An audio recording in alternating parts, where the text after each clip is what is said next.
Good morning. As we are all painfully aware, millions of women and girls around the world are denied fundamental rights and freedoms. I invite you to watch a brief video prepared by UNFPA that gives voice to an adolescent girl in Afghanistan. I was at school. It was our last exam, and when our teacher said that Taliban came in Kabul, we really scared and we just escaped. The life of everyone in Afghanistan really changed. At the past, we went anywhere that we want, we wear anything that we want, but when they come, they get decision for us. We don't get decision for ourselves, and this is just feeling like a slave. I thought that I cannot continue my life. I was really in a bad situation. It's not good that others get the decision for us. They get our decision, we should hide our face and not go to school. It's very bad.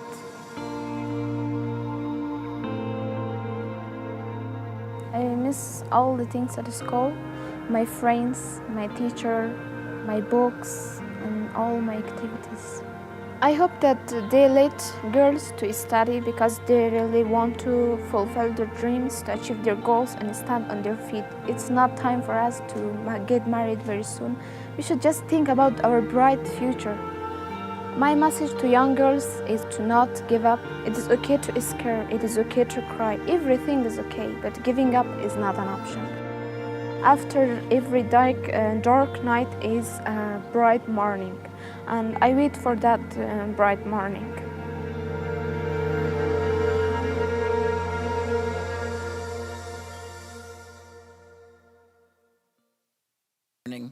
For Mursal and for countless others.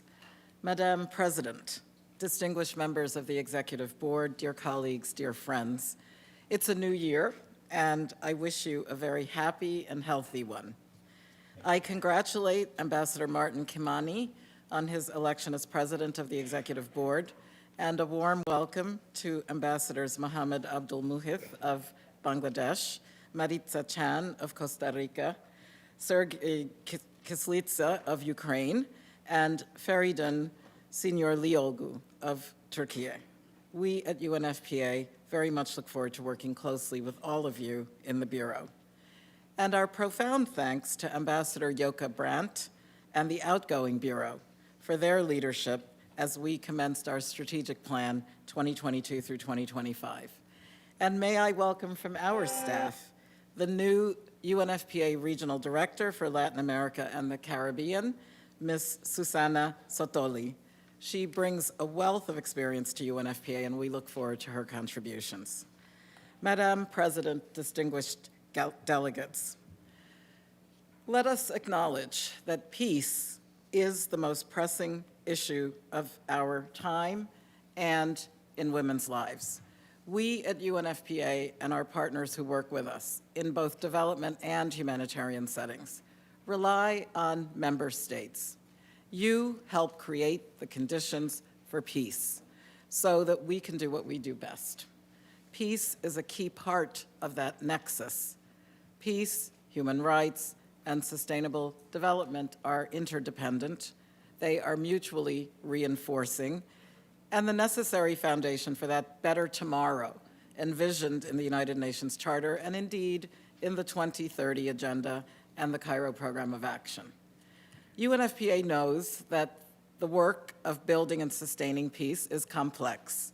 Obviously, peace is fragile. It requires continuous attention, dialogue, compromise, and cooperation. Without it, the global goals become unattainable. True, lasting peace requires addressing the root causes of conflict and fragility. It requires building societies where women, young people, and everyone can live in dignity, exercising their rights, and flourishing in nothing less than full equality. Our Secretary General has called for peace in the home so that women and girls escape the harm and fear of harm that gender-based violence represents, so that everyone can realize their full potential. Today, Human rights seem to be in reverse gear, the rights of women and girls in particular. We witness women and girls in distress, like Morsal in the video, denied their fundamental right to education. We must all speak up when women are barred from life-saving humanitarian work in Afghanistan or anywhere else. This is a recipe for neither peace nor sustainable development. That is why UNFPA continues to stay and deliver in Afghanistan, in Ukraine, in Haiti, in the Sahel, in Yemen, and in other humanitarian hotspots. There are many things that you can do remotely. However, delivering a baby is not one of them. It is in this context that the work of the board is so important, to provide UNFPA with the guidance and space we need so we can plant the seeds of development wherever we work, even in emergency settings. The work is more important than ever. Climate, conflict, COVID, and economic crisis are increasing global food insecurity and pushing more people into hunger and poverty. The number of people forcibly displaced is skyrocketing, and women and girls bear the brunt. In November, I visited Somalia, where I spoke to women who had walked, sometimes for weeks, in search of food, water, and safety, crying in worry for their hungry children. Just one example among many of conflict and climate converging in a perfect storm of hunger, hardship, and harm, all made worse by a lack of willingness among the parties for peace and compromise, and a winner-take-all approach that we see in far too many places today. Madam President, as we meet, UNFPA is now 1 year into our strategic plan for 2022 through 2025. The plan reflects our changing world and calls for urgent action and acceleration to advance equality, the empowerment of women and girls, and the realization of sexual and reproductive health and rights for all, essential building blocks of peace and prosperity. The level of ambition requires new ways of working and thinking. And 1 year in, we're off to a good start. We have revamped our programming, making it more evidence-based, data-driven, and tailored to local settings, more focused on our normative role, more innovative, and we're building capacity and shifting mindsets to move from a development funding model to a development funding and financing model.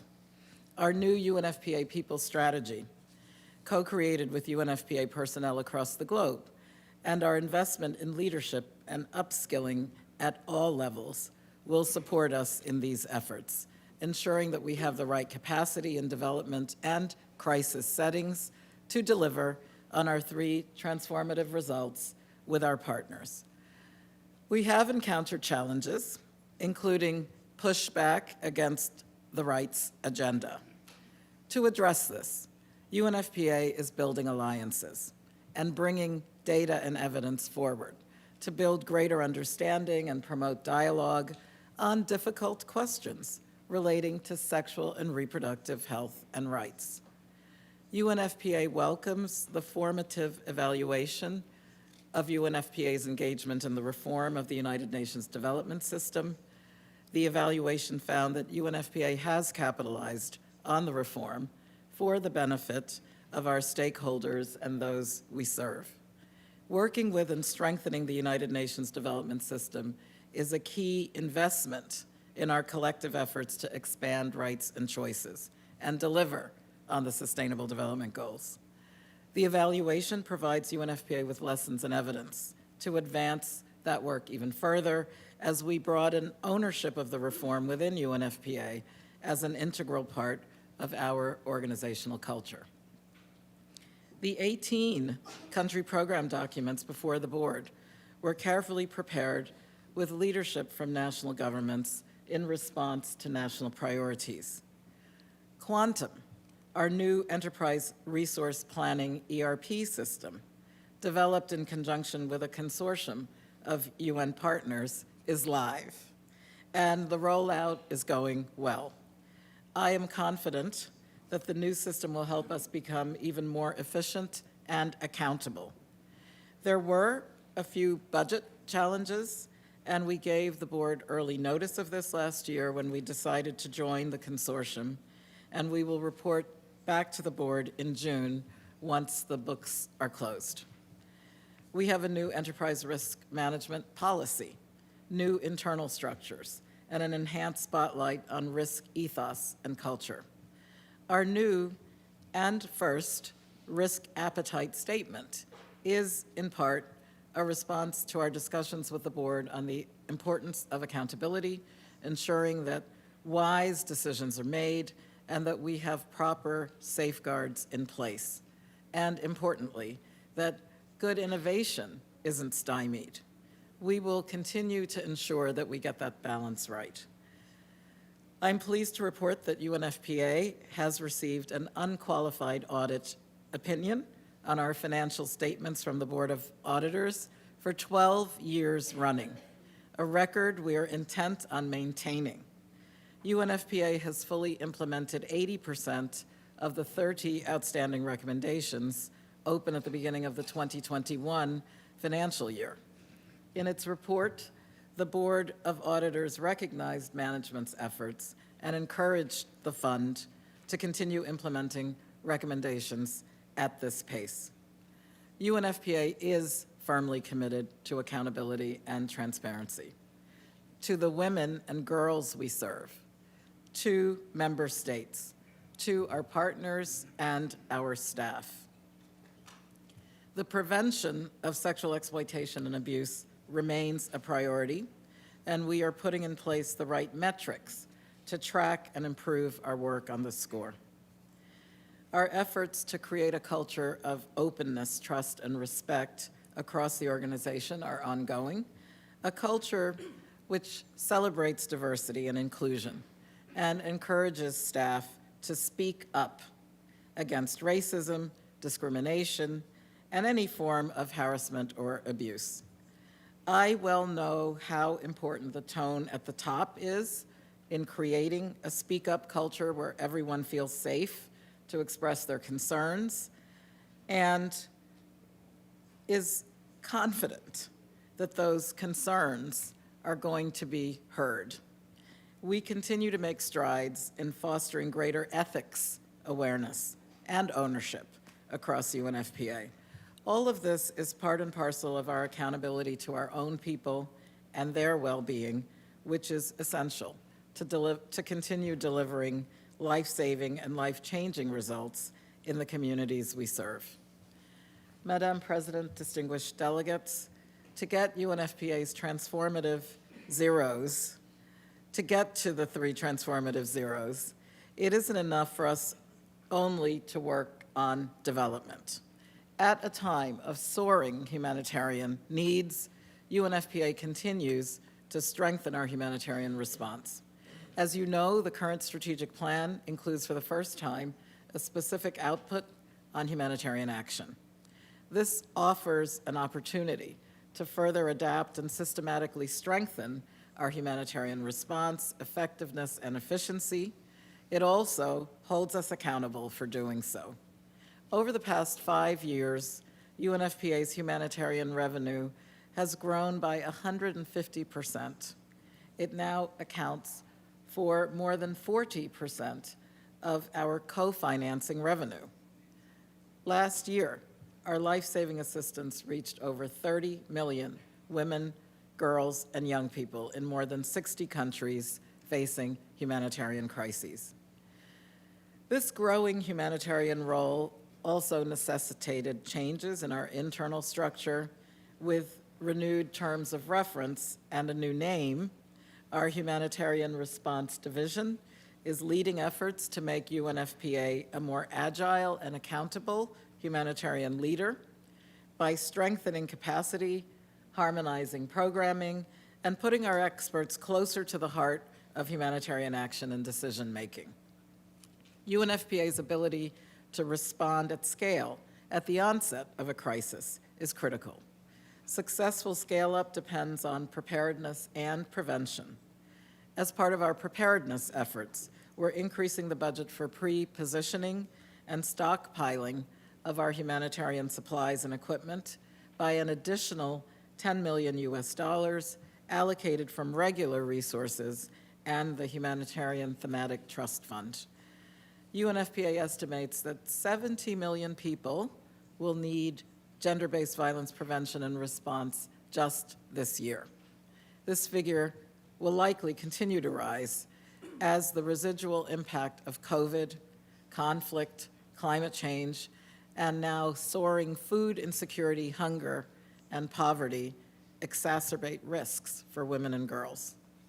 To identify and better track violence prevention and response needs in the locations where we operate, UNFPA has invested in GBV data experts in 5 regions as part of our leadership of the gender-based violence area of responsibility within the protection cluster. By mapping services and identifying gaps that require action, we can connect more women and girls with the support they need. UNFPA continues to lead global advocacy efforts to promote and protect bodily autonomy, contributing to the knowledge base through our State of World Population reports, data, and expertise. This work is bringing more allies to the movement to end violence against women in all spheres, including violence committed online and with the help of technology. Our #BodyRight campaign continues to gain traction and reach, and we are developing technical expertise, convening experts, and driving advocacy among policymakers and technical specialists to tackle technology-facilitated gender-based violence. I continue to meet with tech executives and experts, as I did in Silicon Valley October last year, and again recently in Davos in January, because these are the players who can really help us to move the needle on this issue of tech-facilitated gender-based violence. In December, in partnership with the Grace Farms Foundation, UNFPA hosted a symposium titled "The Virtual is Real." Survivors, civil society organizations, cybersecurity and legal experts shared best practices in law and policy and strengthened partnerships to prevent technology-facilitated gender-based violence.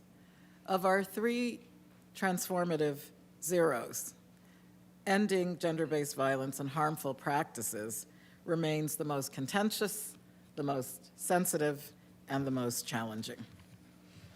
What we know from years of experience is that men and boys are essential partners in changing the harmful gender norms that underpin these issues. It's a point the Secretary General and others will make as we mark the International Day of Zero Tolerance for Female Genital Mutilation on February 6th, under the theme, #MEnEndFGM. Boys and men need information and the skills to navigate healthy sexual lives and to develop gender equitable attitudes and a commitment to consent and respect. Timely, age-appropriate, comprehensive sexuality education helps young people develop these skills.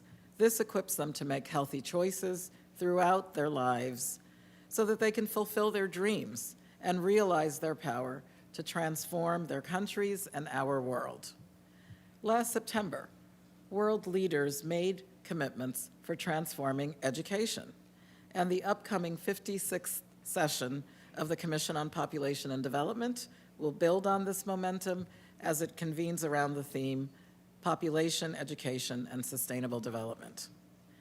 During their deliberations, and as they endeavor to make good on their education commitments, UNFPA urges member states to recognize the important aspect of comprehensive sexuality education. We look forward to engaging with member states on these issues during the CPD and as we move forward towards the SDG Summit in September and the Summit of the Future next year. Sexual and reproductive health, education, gender equality, population, these are not standalone issues. The ICPD agenda is deeply integrated into the larger 2030 agenda and inextricably linked to the peace equation. As we approach the upcoming ICPD 30 review in 2024, we expect to capture, in consultation with member states and in collaboration with our UN partners, civil society, academic institutions, and experts, insights from national, regional, and global sources, offering an authoritative account of the state of implementation of the ICPD agenda. We look forward to engaging with the board throughout the review process and sharing the review's findings on emerging challenges, trends, and opportunities for accelerating progress on both the ICPD and 2030 agendas. Madam President, to shift from a funding to a funding and financing model, UNFPA needs to tap a full range of sustainable development financing instruments. We are doing this by leveraging our own funding and expertise to catalyze far greater sums of domestic and international, public and private finance in support of the ICPD agenda. Working with international financial institutions, the IFIs, is central to this effort, and we continue to build capacity in-house to increase our engagement with IFIs, enhancing support to country offices to take this forward. We know this is the only way we will get to scale on this transformative agenda. Let me reiterate, however, that our collaboration with IFIs is in no way a substitute for traditional donor assistance, especially core resources, which remain so vital, allowing us to plan ahead and to react nimbly when it counts. In early 2022, in a highly uncertain global environment, we were concerned about sustaining the needed support for UNFPA's work to implement the first year of our strategic plan. While our books are not yet closed, I am happy to report that UNFPA received record-level support of nearly $1.5 billion in 2022. We note several important new partnerships, including major support from the European Commission for the UNFPA Supplies Program and from the United States for our work in Afghanistan, and a significant effort by a diverse coalition of 20 donors, which has helped us achieve 80% of our appeal target for Ukraine. We're grateful for the additional generous core funding from several key donors. Core support last year was around $442 million, slightly above our funding target, and co-financing is likely to come in over $1 billion again for last year, 2022. The sobering reality, however, is that this is largely due to a continued increase in humanitarian funding, as I've said. It is also still not nearly enough to meet rising needs. Moreover, the risk of a shrinking level of core resources and the decline in the number of core donors keeps us up at night, and we are working hard to diversify UNFPA's funding sources and expand our coalition of core funders in 2023. We remain concerned about how global economic stressors will impact 2023 funding. We urge member states to protect UNFPA funding levels and provide the flexible core funding that enables us to deliver the sexual and reproductive health services and support women and girls need. We are deeply appreciative of the support for UNFPA's humanitarian mandate, which enables us to deliver in often difficult and dangerous circumstances, and I salute our valiant humanitarian colleagues. We regret, however, that women and girls remain more and more vulnerable in the world's growing and deepening humanitarian crises. As a member of the UNAIDS committee of co-sponsoring organizations. We remain keenly attuned to the need to deliver on the global AIDS strategy. This affects women we serve, especially young women and adolescent girls in sub-Saharan Africa, who are disproportionately affected by HIV. Madam President, fostering an innovation mindset is critical to our efforts to reach the last mile and leave no one behind. Allow me to quickly highlight just a few examples among many of our work in this area. In Benin, UNFPA is working with a private sector partner on prototyping the use of drones to deliver essential medicines and supplies to remote regions. In Turkey, we are exploring the use of blockchain technology to establish efficient financing mechanisms for family planning in humanitarian settings. And in Bangladesh, we are using it in partnership with the World Food Program to deliver food, menstrual supplies, and information in informal settlements in Dhaka. UNFPA supported mobile maternity units, provide life-saving reproductive health care, and enable women to give birth safely, whether in the aftermath of natural disaster in the Philippines or in the middle of the war zones in Ukraine. In Turkana County, Kenya, a new motorcycle ambulance provided by UNFPA is bringing life-saving maternal health to women in drought-affected areas unable to access health facilities. UNFPA supported telehealth initiatives that are bringing sexual and reproductive health and gender-based violence services to women and adolescent girls in the most remote communities, from the Brazilian Amazon to small island developing states in the Pacific and beyond. And through our partnership with the popular pregnancy tracking app, AMA, we are reaching tens of millions of women around the world with accurate, user-friendly information on safe pregnancy, prenatal care, and sexual and reproductive health. And innovations don't need to be high-tech to be effective. In Cameroon, where fear of COVID was keeping pregnant women from visiting health facilities, UNFPA provided baby boxes containing baby clothes, diapers, a baby towel, basin, soap, and other items as an incentive to increase the use of pre- and postnatal care. As the word of the boxes spread, one participating hospital saw monthly births at the facilities increase 20-fold. Simple solutions that can save lives. Partnerships too, in 2022, UNFPA signed more than 100 new agreements with strategic partners. Our recently launched Equity 2030 Alliance is working to close the gender gap in science, technology, and finance so that the needs of women and girls are integrated right into the design phase of solutions. Why is this important? Here's why. Historically, women's exclusion from pharmaceutical research and development resulted in a dearth of data and evidence about women's concerns, and ultimately, that results in a worse standard of care for women. We're also building a coalition for reproductive justice in business to encourage more companies to support women as employees, customers, suppliers, and communities by investing in sexual and reproductive health programming.